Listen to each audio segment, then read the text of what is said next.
Irmãos, estamos aqui na nossa aula extra. É um bônus para você que acabou esse curso sobre espiritualidade e batalha espiritual. Essa aula está aqui apresentada a você apenas como um bônus para a gente fechar algumas questões. Você vai encontrar esse conteúdo no capítulo chamado Questão da Verdade, né? E seguindo adiante. O ser humano, ele é um ser espiritual.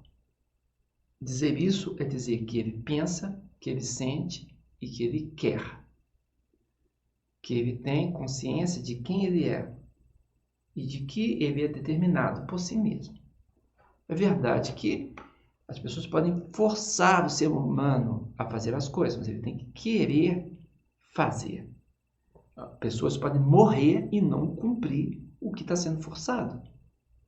As pessoas podem afligi-lo e ele falar, não vou fazer, e não faz. Porque o ser humano determina a si mesmo, ninguém determina o ser humano.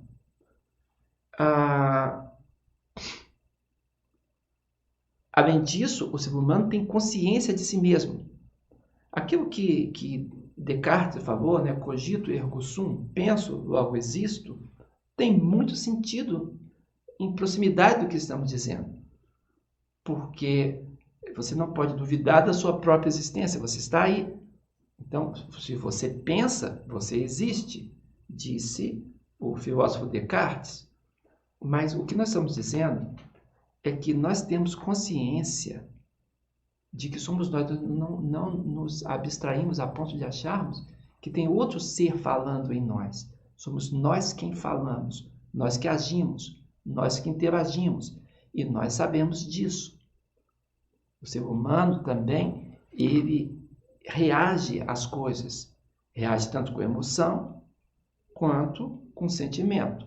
Emoção é um primeiro nível, é um nível realmente reativo. E o sentimento é quando acontece escolha. Aquilo que você reagiu, você agora raciocina sobre, e raciocinando, você quer de novo, ou quer a continuidade, ou aceita que aconteça. Então aí surge o sentimento. O sentimento precisa de escolha, né? O amor é escolhido. Deus queria que houvesse amor no universo. Então Deus deu ao ser humano liberdade de escolha. Né? Nós temos muitas liberdades. E Deus, não, Deus é o livre agente, ele tem toda a liberdade. Né? Faz o que ele quiser, ninguém pode deter a sua mão. Bem, e nós temos o entendimento, nós já compreendemos como isso significa. Significa que o nosso raciocínio é um raciocínio espiritual. Nós temos capacidade de discernir entre o certo e o errado. E temos a escolha.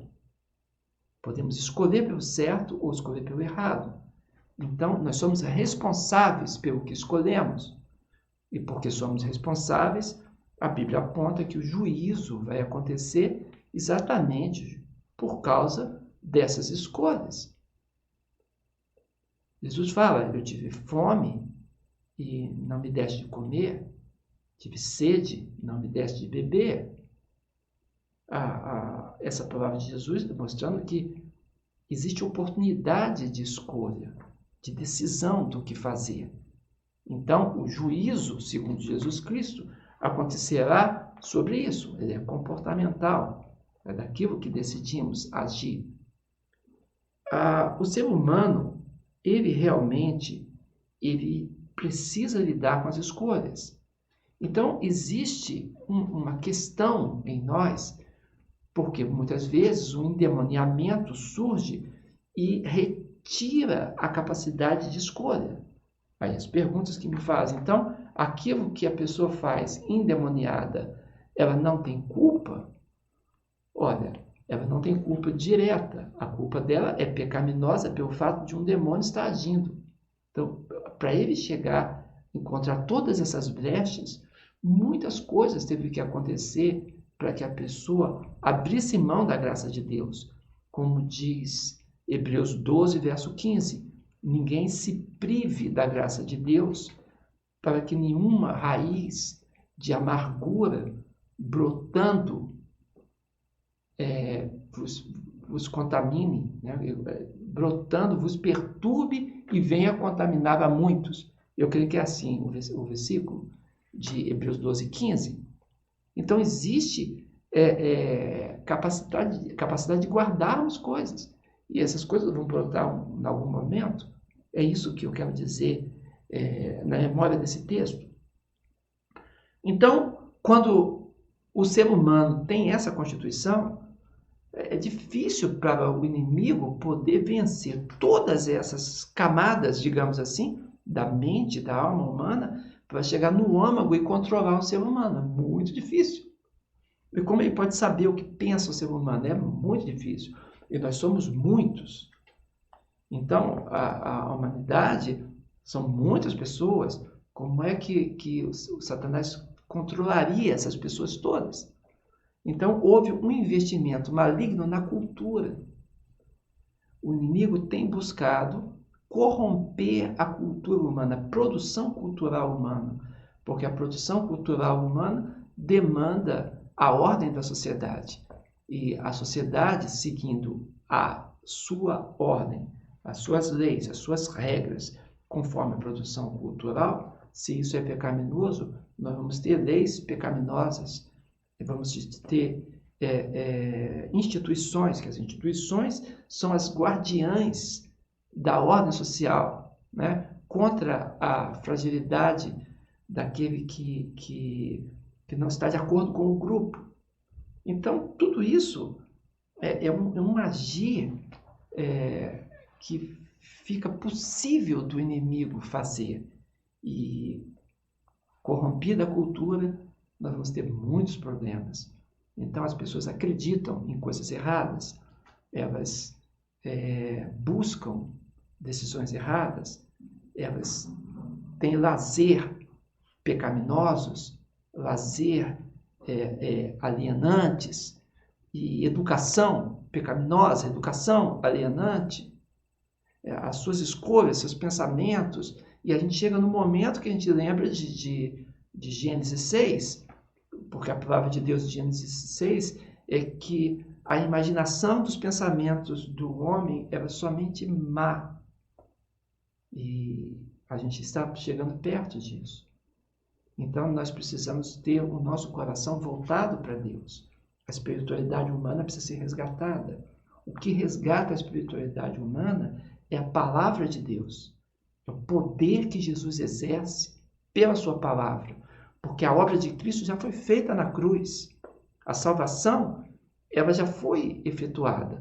Agora, ela deve ser trazida aos corações. E isso é pela evangelização, é pelo testemunho, é pela proclamação da palavra. E a proclamação da palavra que faz o coração se libertar. Então, quando uma pessoa está endemoniada ou está oprimida, ou seja, está cercada por armadilhas e pressões e sofrimentos malignos, é a opressão. Quando ela está nesse sentido, ela precisa não apenas da oração e da sua declaração forte pelo nome de Jesus para o Espírito sair, porque isso é só metade da obra. Ela precisa aceitar Jesus como seu Salvador. Jesus Cristo disse que quando um espírito sai de um homem, ele procura regiões áridas e não encontrando repouso, ele diz: voltarei para a minha casa da onde saí. E quando ele fala de casa, está falando desse tabernáculo, é uma expressão que a Bíblia usa para o corpo, para a vida humana. E ele então fala: voltarei para a minha casa de onde saí.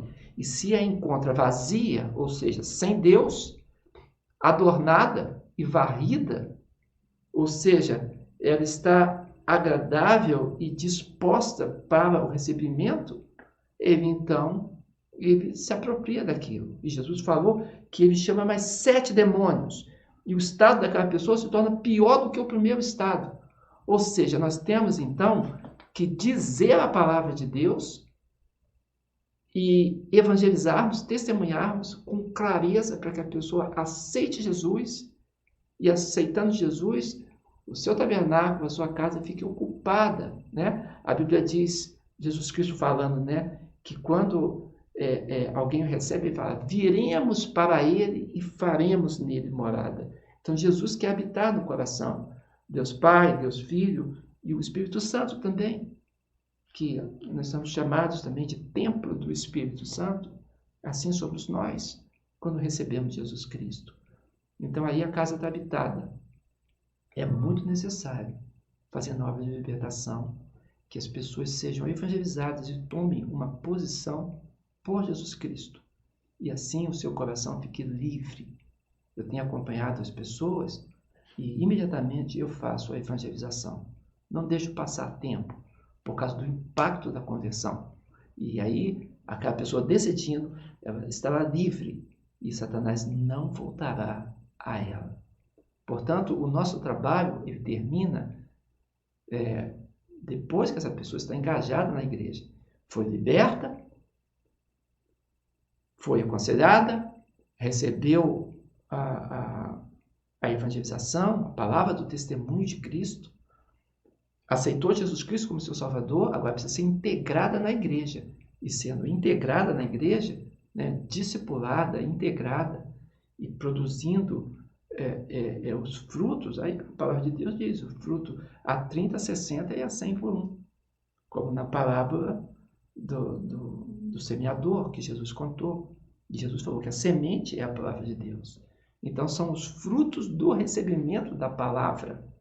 Quem recebe, quem se torna bom terreno para crescer e frutificar, está livre da atuação maligna. Agora, nós temos um inimigo maldoso. É claro que o inimigo quer voltar, mas ele não tem possibilidade no coração de apreensivo.